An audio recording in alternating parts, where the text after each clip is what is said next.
Bé ơi, bé có nghe thấy tiếng gì không? Hình như có một bạn xe khổng lồ đang đi ngang qua nhà mình đấy. Bạn ấy không đi nhanh như xe cảnh sát, cũng không hú còi như xe cứu hỏa, nhưng bạn ấy cũng là một siêu nhân thực thụ đấy. Đố bé biết đó là ai nào? Đúng rồi, đó là bạn xe chở rác. Bé nhìn xem, bạn xe rác thường có màu xanh lá cây, thật mát mắt. Bé nói cùng bố nào. Xe rác, xe rác. Bạn ấy có một cái bụng khổng lồ đằng sau để chứa được rất nhiều rác thải. Trên nóc xe cũng có đèn màu vàng nhấp nháy để báo hiệu cho mọi người biết bạn ấy đang làm việc đấy.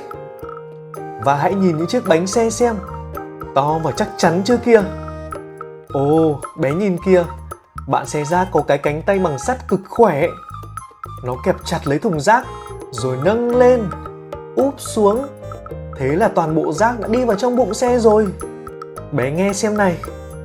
Bên trong bụng xe có một chiếc máy ép cực mạnh.